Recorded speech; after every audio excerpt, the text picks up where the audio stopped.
here and here sharing from France. Um, Over to you, Master Matthew. Hello, Rada. I'm good, and you? Okay. So, hello everybody. Bonjour à tous. J'espère que vous allez bien. Maintenant débute la version française de l'éducation vitale, ce sommet qui est organisé aujourd'hui. Et bienvenue à tous et à toutes. Aujourd'hui, nous allons accueillir la première intervenante de cette partie française. J'ai nommé Denisa Ionica. Alors, Denisa est une enseignante certifiée en pleine conscience, coach en développement personnel, mentor, conférencière internationale.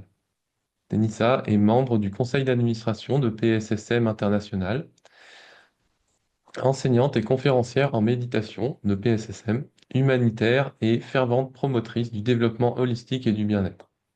Elle a été formée en Inde par Brahmarshi Patriji, les Brahma Kumaris et de nombreux moines tibétains.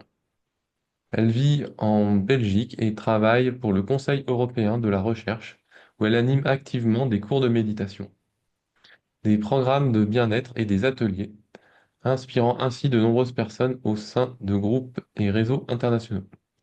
Et sans plus attendre, je lui laisse la parole et nous allons l'écouter sur sa partie. Merci Mathieu, merci à tout le monde, merci, merci à tous, merci de m'avoir invité. Je dis un grand bonjour à mes amis de partout dans le monde, surtout ceux de l'Europe. Euh, voilà, pour ceux qui me connaissent pas, effectivement, moi c'est Denisa. Aujourd'hui, puisque j'ai été introduite par j'ai eu cette petite introduction par Mathieu, que je remercie. Juste vous dire que je suis vraiment ravie de participer, d'être avec vous aujourd'hui et de partager avec vous un peu de mon expérience, un peu de mes enseignements et de la sagesse que j'essaye de partager aussi sur mon lieu de travail, autour de moi, dans ma famille, dans un peu partout où j'ai l'occasion, où, et où les gens acceptent de recevoir.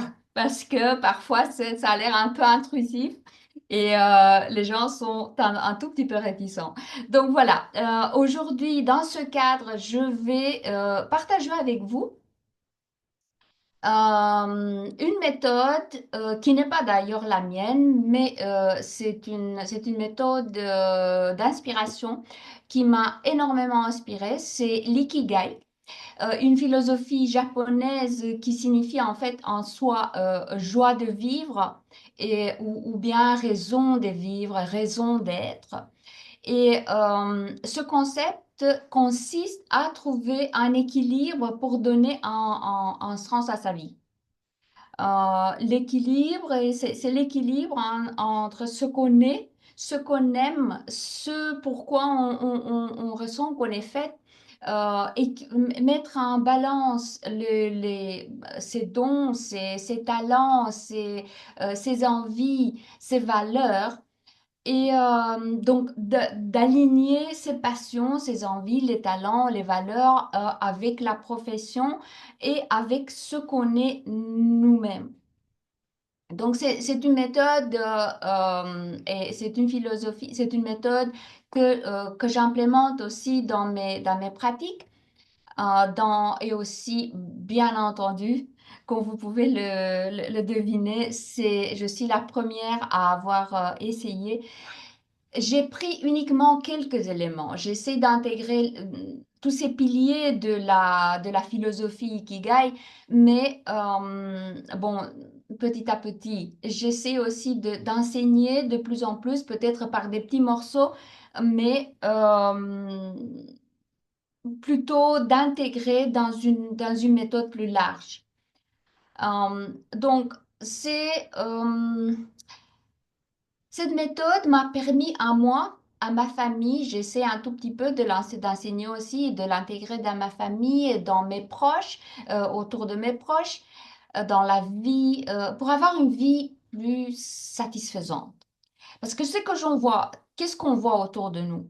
Les gens sont constamment insatisfaits, peu importe ce qu'ils ont, ce qu'ils n'ont pas, la manière dont ils vivent, le bien-être et l'avancement de cette société fait que qu'est-ce qu'on entend autour de nous, la plupart du temps, des gens insatisfaits.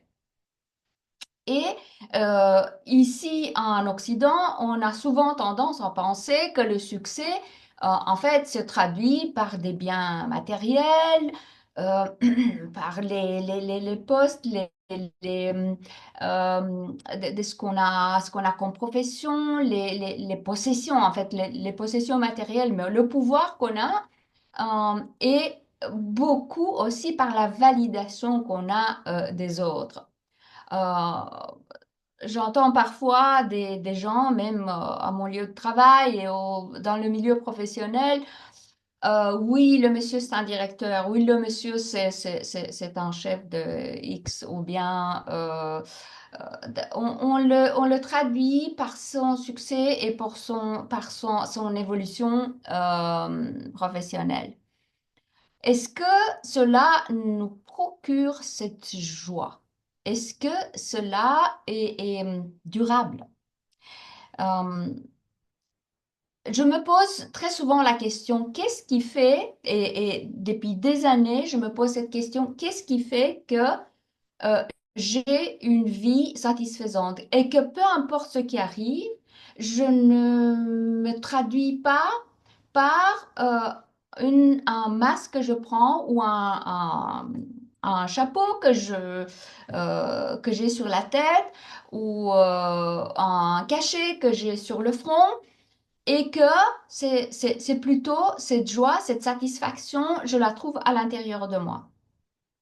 Et donc ici, je n'ai pas beaucoup le temps, ce que je vais faire, j'ai essayé de rassembler quelques piliers et quelques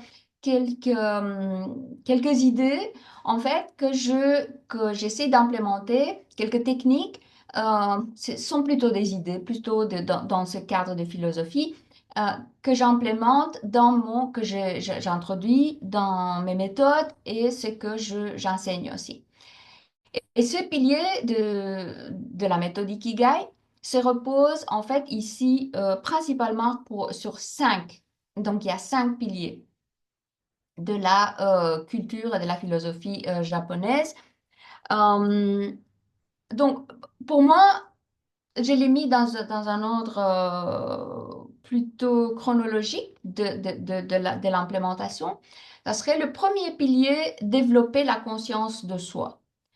Donc, plus on est conscient de ce qu'on est, plus on est conscient de son corps, de ses émotions, de ses pensées, de ce qu'on est en ce moment bien précis, et aussi dans le temps de notre évolution, mieux on peut savoir qu'est-ce qu'on veut. Donc, en identifiant toutes les choses qui sont en nous, tout ce qu'on est en ce moment, en identifiant ce qu'on veut de la vie, qu'est-ce qui compte en fait pour nous, euh, ça va m'aider à mettre les bases sur ce que je veux construire, ce que je veux, ce dont j'ai besoin pour avoir ce bien à l'intérieur, cette joie de vivre. Donc, pour moi, ça, c'est la première étape, et c'est une étape clé d'un cheminement. La deuxième étape serait d'apprendre de vivre dans le moment présent, d'être ici et maintenant, de mettre en fait, le doigt sur ce qui est très important pour nous, en favorisant tout d'abord le bien-être. Et puis, ce cheminement de la pensée qui encourage la pleine conscience, euh, qui va nous mener à cet épanouissement personnel.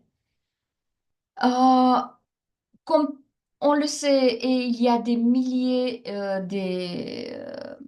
d'études, des expériments, un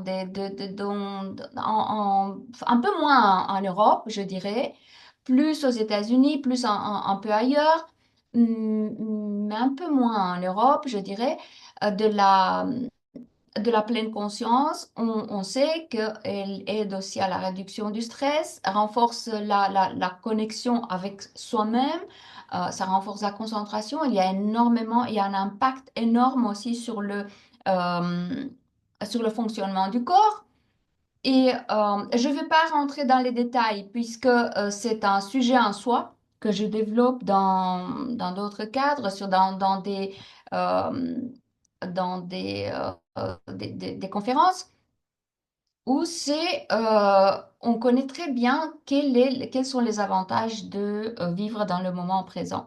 Mais ici, c'est un des piliers qui nous aide aussi à à se connaître et à vivre pleinement, pleinement, puisque vivre dans le passé, bah, c'est le passé, on ne peut plus rien changer, sauf prendre les enseignements, prendre les leçons qui vont nous aider par la suite. Alors, il y a énormément de gens qui ne prennent pas ces leçons et qui ne le connaissent même pas. Donc, vivre dans le moment présent nous aide aussi à identifier qu'est-ce qui n'allait pas, qu'est-ce qui a fait que ceci s'est passé enfin, dans le passé. Et quelle est la leçon? Et changer ce pourquoi moi et pourquoi ça m'arrive à moi par qu'est-ce que je dois apprendre? Que dois-je apprendre de cette expérience? Et bon, tout d'abord la leçon et puis ensuite voir que dois-je faire? Que puis-je faire? Vivre dans le futur, ça n'a aucun sens puisque voilà, c'est juste une illusion, c'est juste on se projette, c'est de l'imagination. On ne sait pas. On a parfois l'impression, et même très souvent, on a l'impression qu'on peut gérer le futur, euh, mais la vie nous montre très souvent que ce n'est pas tout à fait gérable. Il n'y a pas tout qui est gérable. Certaines choses, si, c'est pour cela qu'il y a un mini pilier que j'ai introduit ici, c'est d'aller doucement.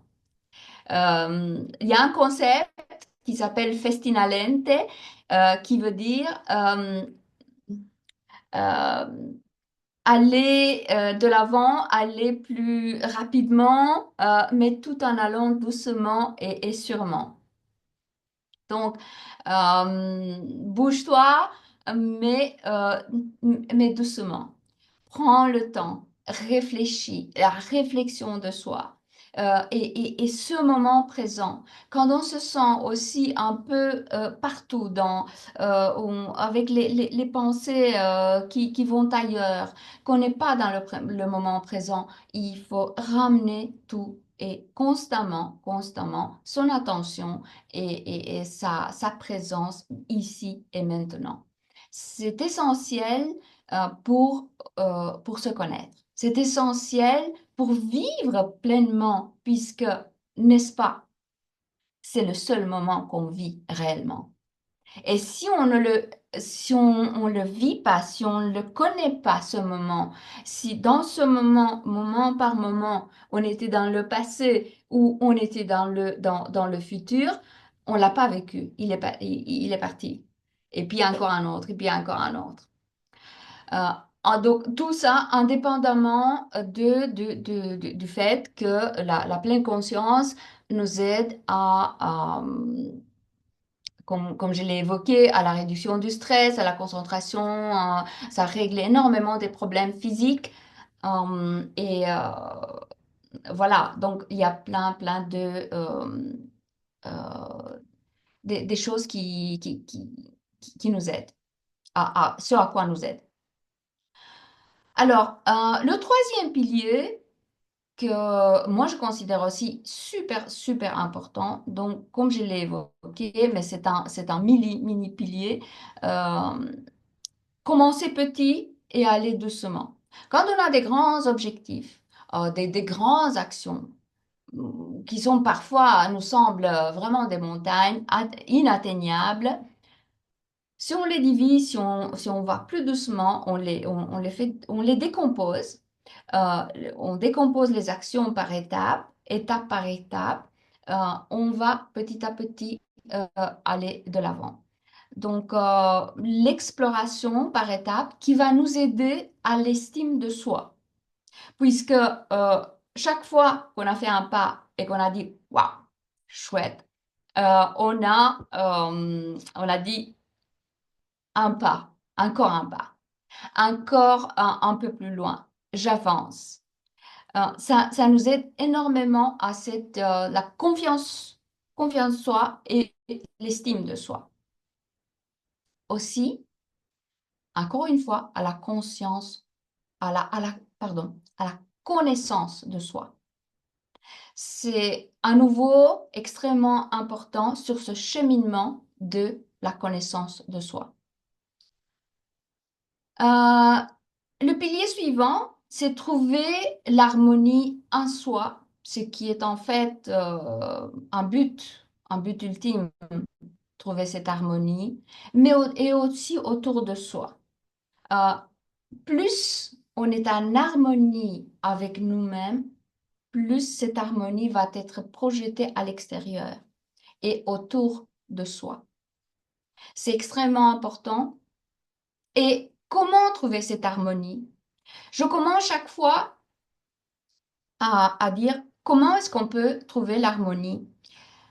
Tout d'abord, trouver une harmonie physique, émotionnelle, mentale. Et l'harmonie physique passe par déjà le sujet d'aujourd'hui qui est le végétarianisme. Donc, plus le corps trouve cette légèreté, plus on devient végétarien et bon, il y en a d'autres formules, végétalien, enfin, il y en a bien d'autres. Dès qu'on a renoncé un peu à cette lourdeur de la viande, de toutes ces, indépendamment du fait que ce soit de manière euh, spirituelle. Donc déjà, on pense à l'animal, on pense aussi au niveau économie, on pense aussi à l'écologie. C'est aussi, ça passe tout d'abord par l'harmonie de notre corps. Et ceux parmi vous, sont passés de manger de tout, qui sont passés au végétarianisme, vont témoigner de cette harmonie qu'on trouve dans le corps. Bien entendu, ce n'est pas que ça. Ça, c'est essentiel, puisque l'alimentation est essentielle. Ensuite, il faut l'activité physique. Il y a bien d'autres connexions à la nature, être dans la nature, être en harmonie avec la nature.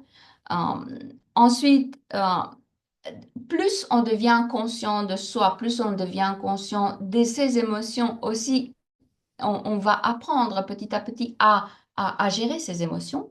Plus on est conscient, plus on dit, ah waouh, comment est-ce que je gère? Et puis, ça vient. Ça, on gère par soi-même. Donc, trouver l'harmonie, l'harmonie physique, harmonie émotionnelle, et puis l'harmonie spirituelle, l'harmonie de l'esprit par la pensée. Et cela passe aussi et très souvent, et ce qu'on suggère ici, c'est par la méditation. Le type de méditation qu'on pratique dans le cadre des activités de PSSM, c'est Anapanasati, la méditation sur le souffle. C'est une méditation, nous allons pratiquer tout à l'heure. Euh, D'ailleurs, si vous voulez bien me le mettre dans le chat box, puisque je ne sais pas si je dois guider en français ou en anglais, peut-être ça serait plus utile, vu le nombre des participants non francophones, que je fasse la méditation, que je la guide en anglais. Donc, c'est la méditation anapanasati.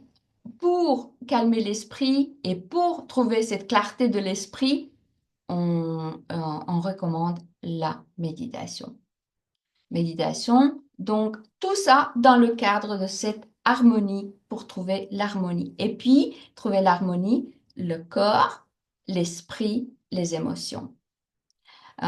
Et cette harmonie, cet alignement, c'est quelque chose d'absolument fabuleux. Plus une fois euh,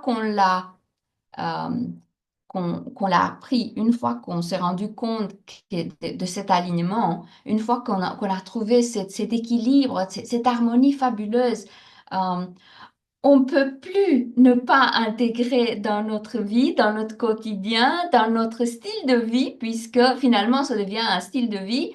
On ne peut plus ne pas introduire la méditation, la pleine conscience, le végétarianisme et cette permanente bienveillance de cet équilibre et qui dure dans le temps, pourvu qu'on fasse, qu'on continue la pratique, et pourvu qu'on la garde à l'œil et que ce soit un de nos objectifs. Euh, donc, maintenant, je parle aussi de l'harmonie en soi et l'harmonie autour de soi, dans nos interactions avec les gens qui sont autour de nous, que ce soit dans la famille, que ce soit les amis, que ce soit le cadre social, que ce soit dans le cadre professionnel. Il faut trouver aussi cette harmonie dans la communication et dans les relations avec les autres. Personnellement, quand je sens des gens qui sont, surtout dans le milieu professionnel, qui sont des gens qui sont agressifs, peu importe de la manière dont on le parle, je réponds toujours par le calme, je réponds toujours par de trouver un consensus, par une autre manière très pacifique, euh, pour apaiser si je ne sais rien faire, si je peux pas. Si j'ai le choix, je cours. Donc, je me sépare, voilà. C'est ma manière de faire. Si vous avez d'autres manières, je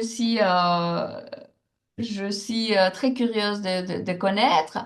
Mais très souvent, je n'essaye pas et de par mon expérience, je ne sais jamais changer quelqu'un. Je ne sais jamais. Si je n'ai pas le choix, j'essaye moi-même de protéger, de me protéger et de protéger cet équilibre et de l'induire d'une certaine façon pour retrouver plus ou moins un équilibre, retrouver plus ou moins une harmonie, si c'est possible. Voilà, donc ça c'est un autre pilier, trouver l'harmonie en soi et l'harmonie autour de soi.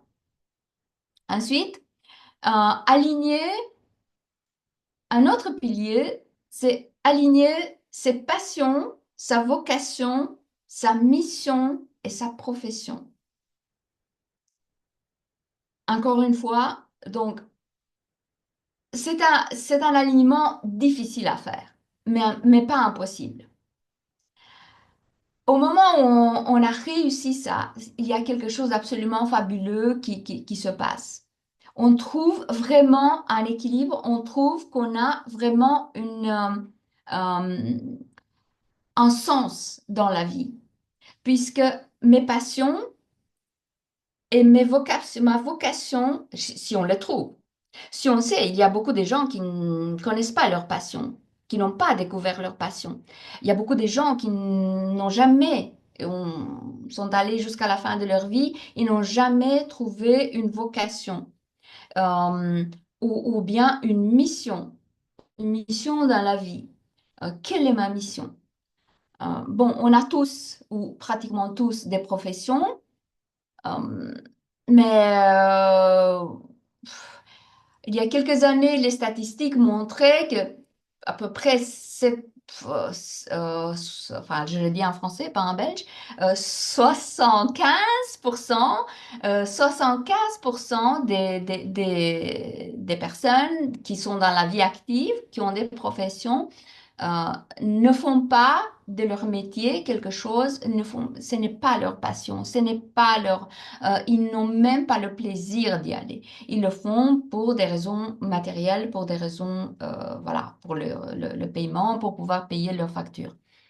Euh, mais ce n'est pas impossible, à nouveau.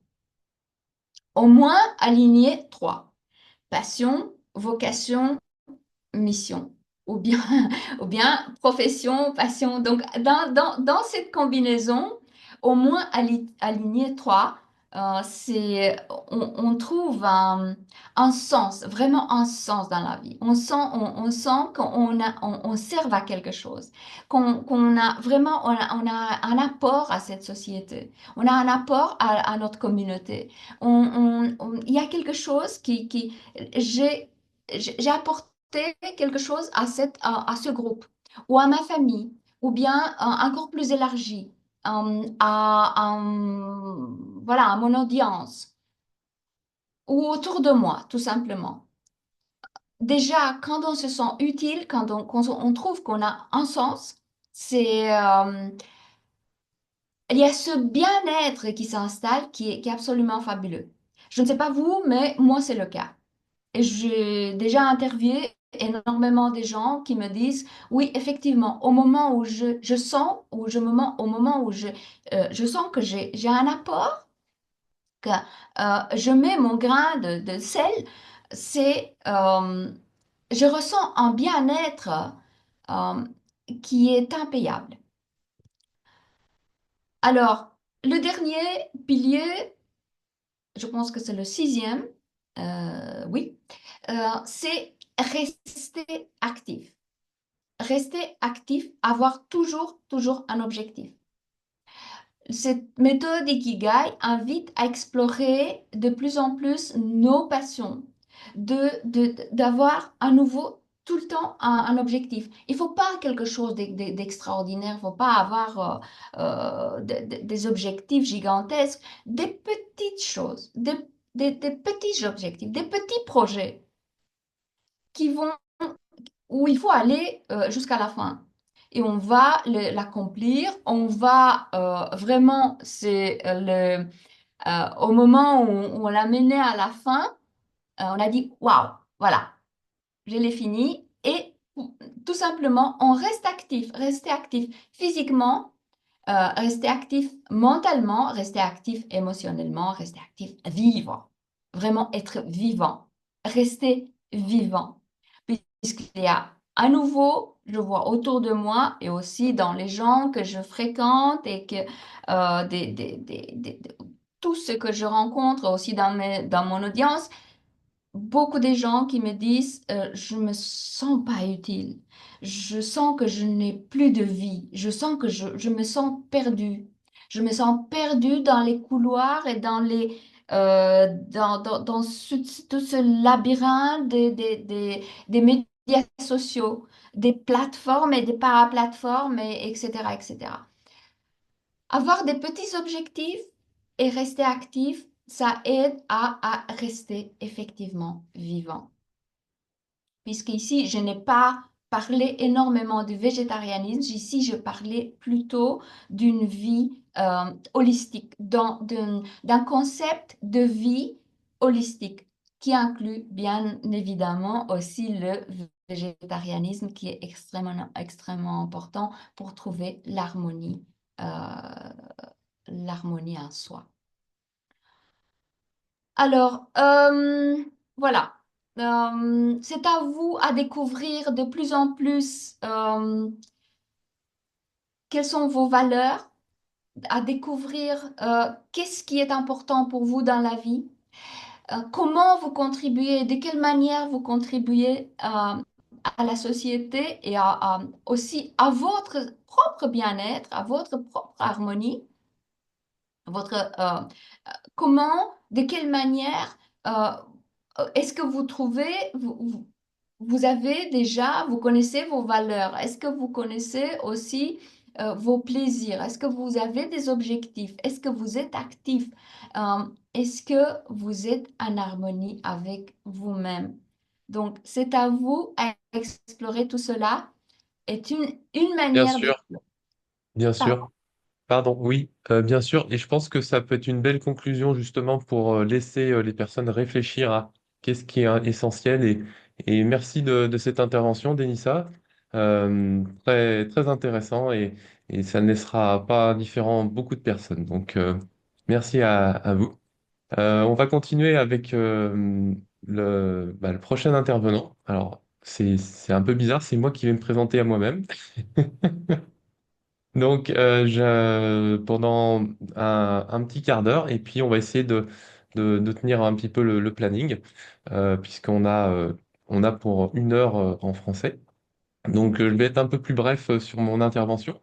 Donc, je me présente en quelques mots, Mathieu, 42 ans, 43, 44 bientôt.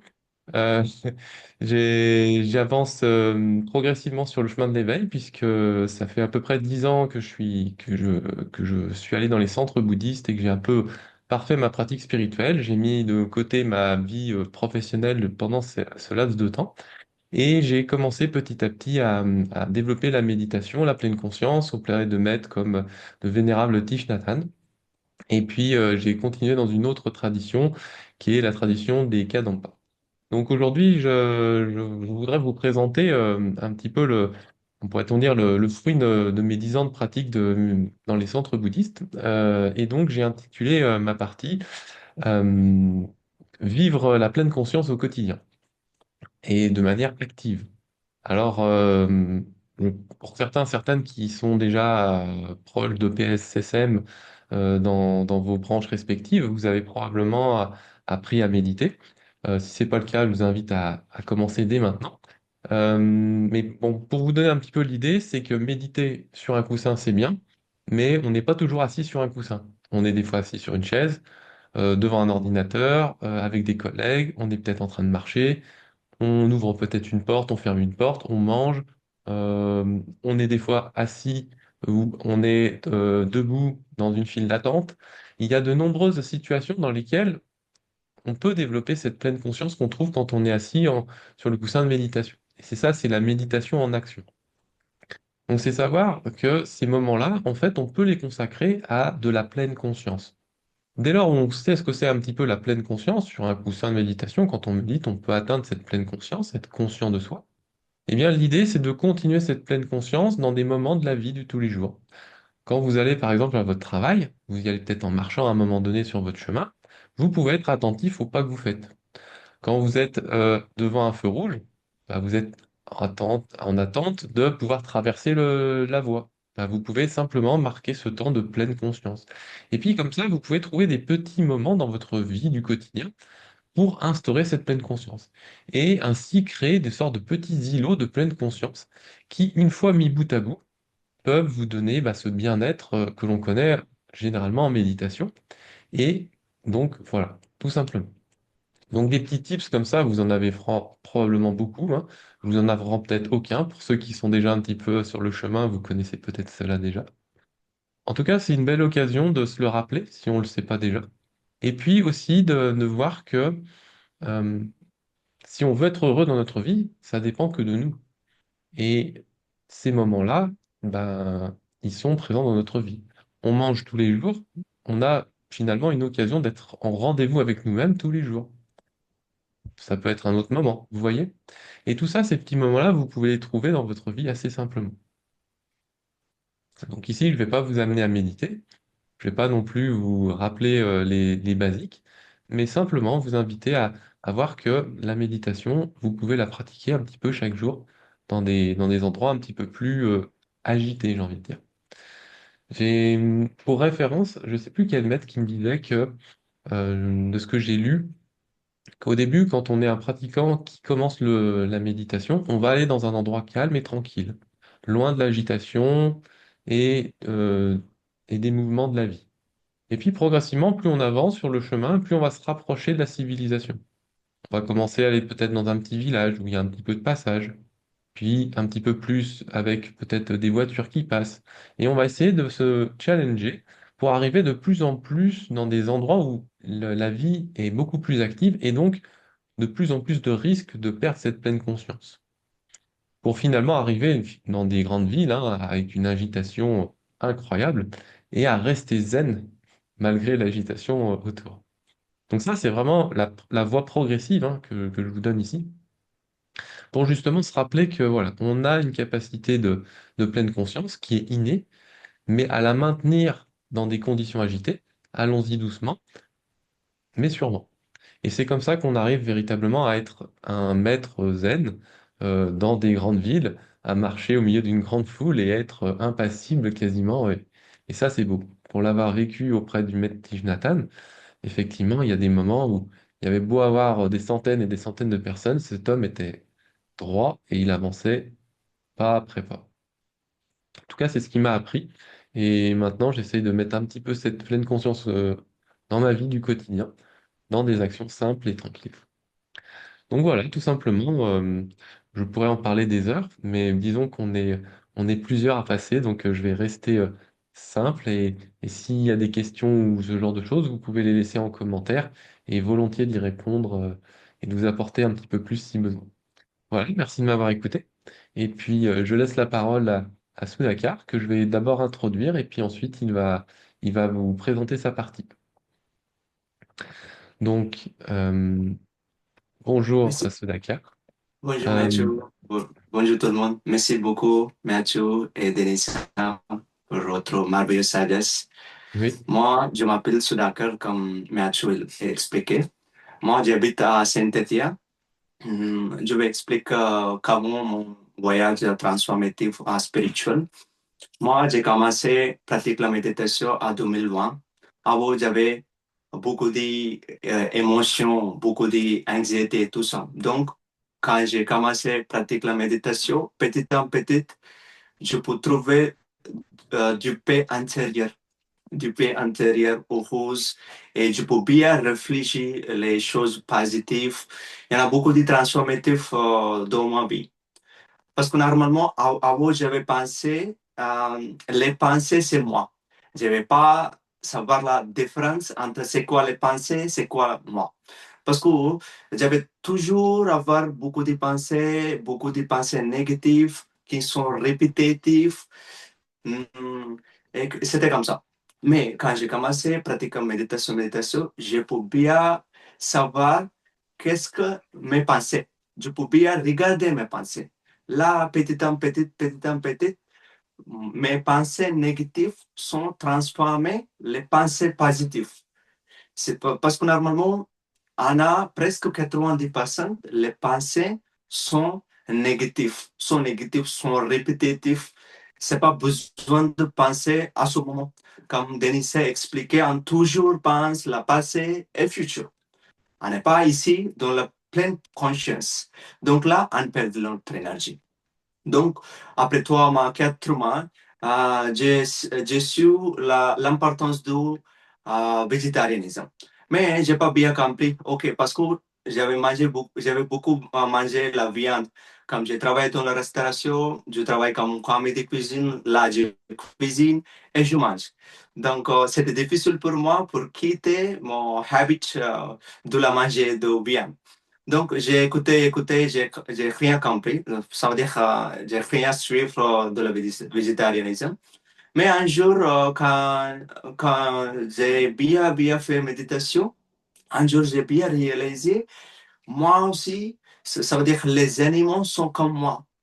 Ils ont les émotions, ils ont des douleurs. Donc, c'est pas bien pour manger, tuer les animaux pour manger pour moi. Donc, j'ai décidé de changer mon régime végétarien. Je pensais que c'était difficile pour moi, mais petit à petit, j'ai commencé à manger les légumes et les fruits et tout ça. Et c'est très, très facile pour moi. Donc, après, j'ai commencé à recommander mes parents. Parce que mes parents, mes familles, ils ont beaucoup de la santé mauvaise. Donc, je lui recommandé pour changer son régime. Il ne m'écoute pas, mais plusieurs fois, j'ai l'expliqué. Après, ils ont commencé à manger les légumes et fruits. Donc, heureusement, ils ont trouvé une bonne santé. C'était très, très miraculeux parce que mon grand-père, il est parti chez le médecin. Il faut vraiment faire l'opération pour avoir une bonne santé. Mais grâce à la méditation et la végétarianisme, là, ça n'a pas besoin de faire l'opération maintenant, pas besoin de faire la surgery. Donc, il a quitté de faire la surgery. Maintenant, il fait mieux. Il peut pratiquer 3 heures de méditation par jour. Et il a une bonne santé. Là, petit à petit, il y en a presque 20 personnes, entre 20 ou 30 personnes déjà transformées en son régime végétarianisme et ils ont trouvé bonne santé, bonne paix intérieure parce que la loi de l'univers, c'est quoi la loi de l'univers? Qu'est-ce qu'on donne, on va recevoir la même. Soit c'est la bonne chose, la mauvaise chose, en dire c'est peut-être c'est karma. Mais qu'est-ce qu'on parle, qu'est-ce qu'on mange, qu'est-ce qu'on pense, ça va recevoir la même chose. Donc là, c'est très important qu'est-ce qu'on est. Si on est positif, si on mange qui est très, très frais, pas de douleur, pas de souffrance, quelque chose. Donc là, on peut bien trouver l'intérieur, du paix à l'intérieur. Donc, parce que tout le monde voulait bonne santé, du paix intérieur, heureuse. Donc là, si on change, si on pratique la méditation, petit à petit, on peut bien connecter de soi-même. On peut bien être dans le moment présent. Donc, on peut bien éviter les pensées négatives. On peut bien commencer à penser à les choses qui sont merveilleuses. Là, on peut bien manifester les choses qu'est-ce qu'on peut. Par exemple, avant, j'avais travaillé dans une restauration. C'était difficile pour moi parce que j'avais des régimes de végétarianisme, mais j'avais coupé les viandes et j'avais cuisiné. C'était difficile pour moi parce que j'étais très, très, j'ai devenu très, très compassionate avec tous les animaux, avec tout le monde. Donc là, j'ai décidé de commencer une petite restauration. Maintenant, j'ai établi une restauration végétarienne et vegan à Saint-Étienne. Le courage, j'ai trouvé grâce à la méditation. Parce que c'était difficile pour moi pour prendre mes décisions, pour manifester quelque chose, pour éviter les pensées négatives. Et même, j'ai devenu comme étudiante. Après fini mes études, j'ai fini, c'est fini. Non, on est toujours comme étudiante. Apprendre les choses et suivre les choses et enseigner les choses, enseigner les sagesses. Donc, j'ai bien commencé à lire les livres qui est très, très important pour augmenter notre énergie spirituelle et pour bien développer notre société, notre famille, pour avoir un bon positive vibes. Donc, je suis très, très content de partager. La méditation est très, très importante pour tout le monde. Et qu'est-ce qu'on mange? On va devenir la même chose. Ça veut dire qu'est-ce qu'on mange?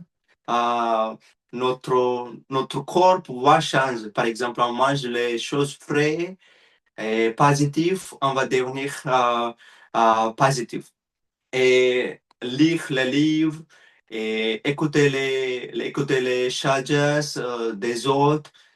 Donc, c'est très, très important pour d'être heureuse dans notre vie. Merci beaucoup pour tout le monde. Donc, Denisa va guider la méditation, peut-être pendant 10 minutes, pendant 15 minutes. Merci beaucoup, Denisa, et tu peux continuer en français. Tu peux guider Ok, en français. Merci. ok, d'accord, d'accord. Je ne savais pas exactement comment le guider, mais en tout cas, merci beaucoup. Et voilà, nous allons tous commencer la méditation. Je vais mettre la musique. Donc, je vais donner juste quelques explications, enfin, juste très, très bref. Euh, c'est une méditation, la Anapanasati, est une méditation sur le souffle. Nous allons tout simplement s'asseoir, croiser les jambes, croiser les doigts, donc comme ça, les mettre sur les cuisses. Euh, il faut être détendu, relâcher les épaules, se détendre, fermer les yeux, mais au moment où on ferme les yeux aussi, on ferme la porte du monde extérieur. Donc c'est l'introspection. Nous allons commencer à descendre à l'intérieur de nous, ce qu'on parlait tout à l'heure de la conscience, de la connaissance de soi. C'est la première chose à faire de descendre à l'intérieur. Voilà, je vais mettre la musique et tu m'as dit 15 minutes. Désolée d'avoir pris beaucoup trop de temps, beaucoup, beaucoup de temps. J'avais mal compris d'ailleurs. Et je m'excuse.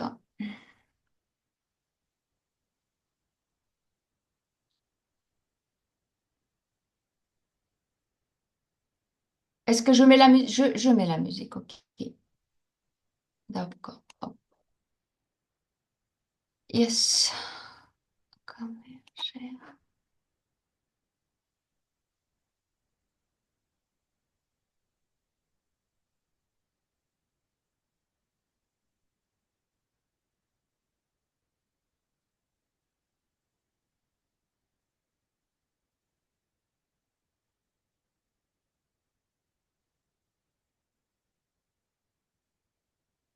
Prenez une position confortable. Asseyez-vous confortablement.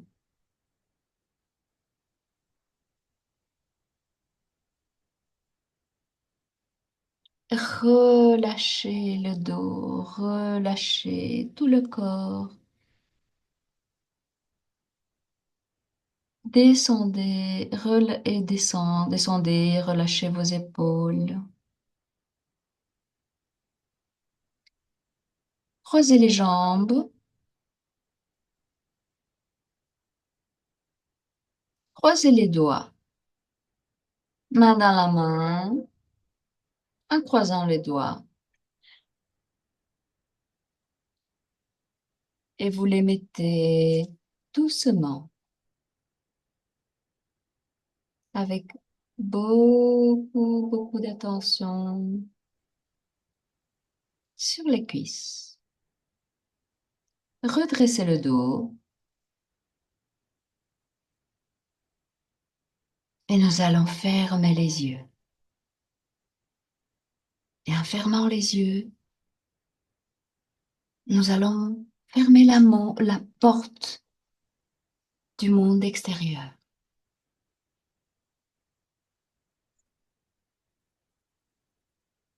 Et nous allons descendre à l'intérieur de soi.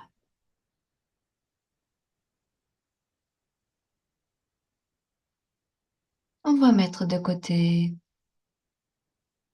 tout ce qu'on a fait la matinée, toutes les choses qui restent encore à faire. On met un peu de côté nos soucis.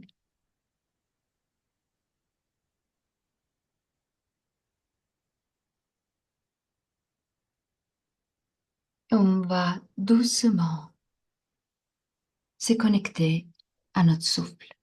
Nous allons poser l'attention sur le souffle.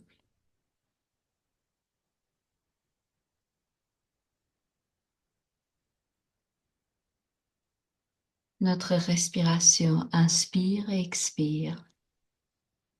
Ce cycle merveilleux. Inspire et expire.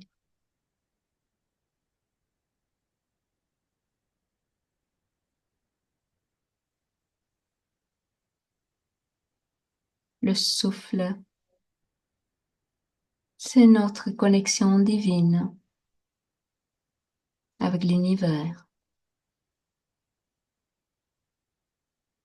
Et comme disait notre grand maître Brahmashipataji,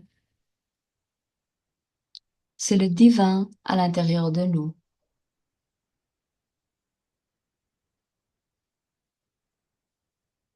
C'est notre compagnon pour la vie.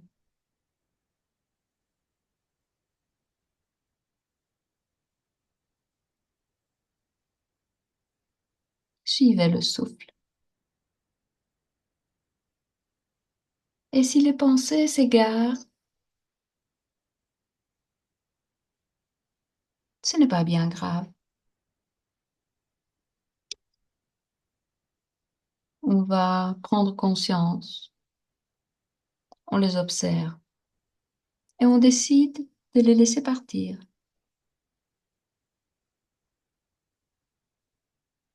Nous, en nous reconnectant sur le souffle.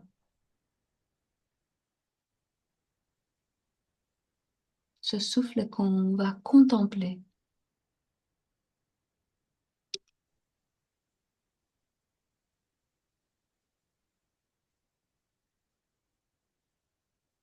Souvenez-vous qu'il faut suivre moment par moment, rester dans le moment présent. Il n'y a pas de passé, il n'y a pas de futur. Juste le moment présent et le souffle, le divin à l'intérieur de nous. Et maintenant, nous allons faire lâcher prise de tout.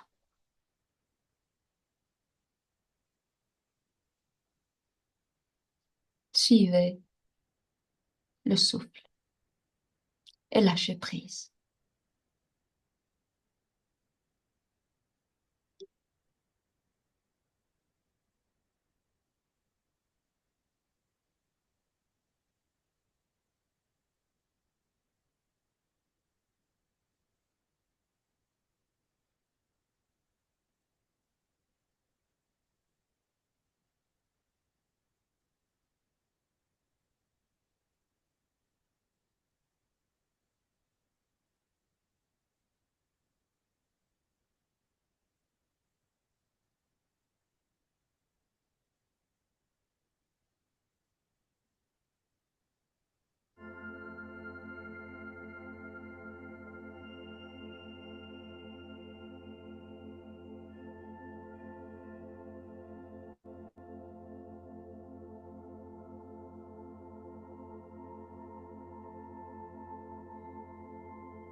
Maintenant, petit à petit,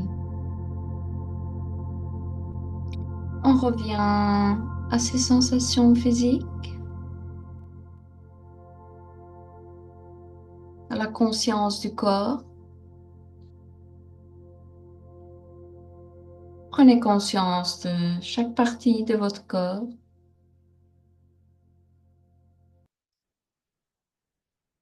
On rentre tout doucement. Chacun à son rythme. Prenez conscience aussi de votre souffle.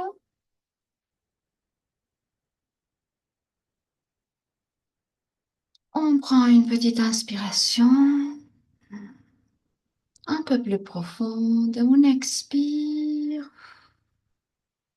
On inspire par le nez, on expire par la bouche. Prends conscience de nos sens. On frotte les mains. Ensuite, on prend conscience de son goût, de son odorat, des sons autour de nous. Prends conscience de l'espace qui nous entoure.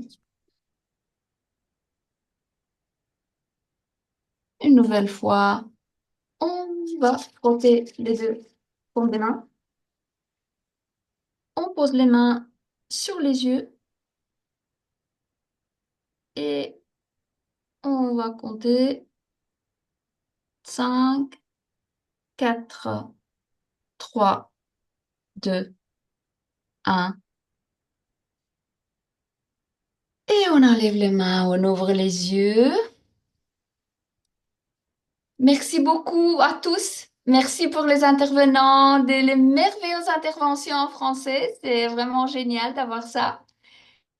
Et j'espère que, voilà, que la méditation vous a plu, ça vous a fait du bien. Merci beaucoup. Merci beaucoup, Denisa. C'est très, très calme. C'est très bien, vraiment très bien. Et merci beaucoup, Mathieu aussi. Et je suis très content de vous être ici et avoir votre sagesse participer avec nous. Merci beaucoup. And now we are entering from France to Germany. So I would like to introduce Nilima. She has been practicing her meditation since 2004. She came to know who she is, started to trust her journey, and believes that every small thing that happens to us is a perfectly planned by divine play. She took